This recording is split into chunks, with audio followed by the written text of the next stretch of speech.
पापा पापा मुझे चोट लग गई, खून आ रहा है। 5 साल के बच्चे के मुंह से सुनना था कि पापा सब कुछ छोड़ छाड़ कर गोदी में उठाकर 1 किलोमीटर की दूरी पर क्लिनिक तक भाग भाग कर ही पहुंच गए। दुकान, कैश काउंटर सब नौकर के भरोसे छोड़ आए। सीधा डॉक्टर के केबिन में दाखिल हुए। डॉक्टर को बोले, देखी देखी डॉक्टर, मेरे बेटे को क्या हो गया है। डॉक्टर साहब ने देखते हुए कहा, अरे भाई साहब, घबराने की कोई बात नहीं है, मामूली चोट है, ड्रेसिंग कर दी है, ठीक हो जाएगी। डॉक्टर साहब कुछ पेन किलर लिख कर देते तो दर्द कम हो जाता, अच्छी से अच्छी दवाइयाँ लिख देते ताकि जल्दी ठीक हो जाए, घाव भर जाए। डॉक्टर, अरे भाई साहब, क्यों इतने चिंतित हो रहे हो, कुछ नहीं हुआ है, 3-4 दिन में ठीक हो जाएगा। पर डॉक्टर साहब, इसको रात को नींद तो आ जाएगी ना। अरे हाँ भाई हाँ, निश्चिंत रहो। बच्चे को लेकर लौटे तो नौकर बोला, सेठ जी आपका ब्रांडेड महंगा शर्ट खराब हो गया, खून लग गया, अब तो ये दाग नहीं निकलेंगे। कोई नहीं, ऐसी शर्ट बहुत आएंगे जाएंगे। मेरे बेटे का खून बह गया है तो चिंता खाए जा रही है, कमज़ोर नहीं हो जाए।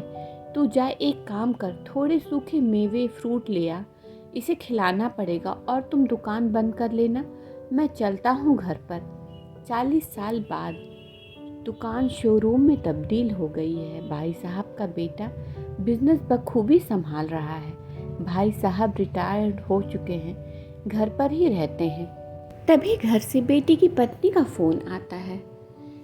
अजी सुनते हो, ये आपके पिताजी पलंग से गिर गए हैं, सर पर से खून आ रहा है। लड़का, अरे यार, ये पिताजी भी ना, इनको बोला ज़मीन पर सो जाओ, सोते नहीं, पलंग पर ही सोते हैं। अरे रामू काका, जाओ तो घर पर पिताजी को डॉक्टर अंकल के पास लेकर जाओ, मैं मिलता हूँ वहीं। बूढ़े हो चुके रामू काका चलकर धीरे धीरे घर जाते हैं। तब तक सेठ जी का काफ़ी खून बह चुका था।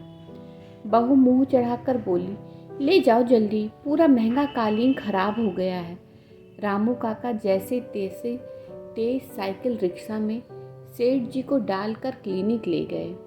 बेटा अब तक नहीं पहुंचा था। रामू काका ने फ़ोन किया तो बोला, अरे यार, वो कार की चाबी नहीं मिल रही थी, अभी मिली है, थोड़े कस्टमर भी हैं, आप बैठो, मैं लेकर आता हूँ। जो दूरी 40 साल पहले एक बाप ने बेटे के सर पर खून देखकर 10 मिनट में बेटे को गोदी में उठाकर भागकर तय कर ली थी, बेटा 1 घंटा 10 मिनट में कार से भी नहीं तय कर पाया था। डॉक्टर ने जैसे ही भाई साहब को देखा, उनको अंदर ले गए, इलाज चालू किया। तब तक बेटा भी पहुंच गया। डॉक्टर बोले, बेटे खून बहुत बह गया है, एडमिट कर देते तो ठीक रहता। बेटा, अरे कुछ नहीं डॉक्टर साहब, आप ड्रेसिंग कर दो, ठीक हो जाएगा 2-4 दिन में। डॉक्टर अंकल बोले, बेटा ठीक है, कुछ दवाइयाँ लिख देता हूँ, थोड़ी महंगी हैं, लेकिन आराम जल्दी हो जाएगा। लड़का, अरे डॉक्टर अंकल चलेगा, 4-5 दिन ज़्यादा लगेंगे तो, अब इतनी महंगी दवाइयों की क्या ज़रूरत, चलो मुझे निकलना पड़ेगा, शोरूम पर कोई नहीं है। सुनते ही डॉक्टर अंकल के सब्र का बांध टूट गया और 40 साल पहले की घटना पूरी सुनाई। बेटी की आंखों में अविरल अश्रुधारा बह रही थी। तभी बहू का फ़ोन आया, वो महंगा कालीन खराब हो गया है, क्या करूं? बेटा बोला, कालीन ही खराब हुआ है ना, नया आ जाएगा, तुम पलंग पर नया चादर और गद्दा डालो, मैं पिताजी को लेकर आ रहा हूँ। भाई साहब की आंखों में आंसू थे और ये खुशी के थे। चोट का दर्द गायब था, बेटे के अपनेपन ने सब भुला दिया। बस अब तो मौत भी आ जाए तो स्वीकार है। मित्रों, ये आज की हकीकत है। आज हमारे अंदर का इंसान मर चुका है। माँ बाप एकाकी जीवन जी रहे हैं और बेटा सफलता और दौलत की चकाचौंध में खोकर सब कुछ भूल चुका है। कहानी दिल को छुई तो दोस्तों को शेयर जरूर करें। आप सभी का दिन शुभ हो। धन्यवाद।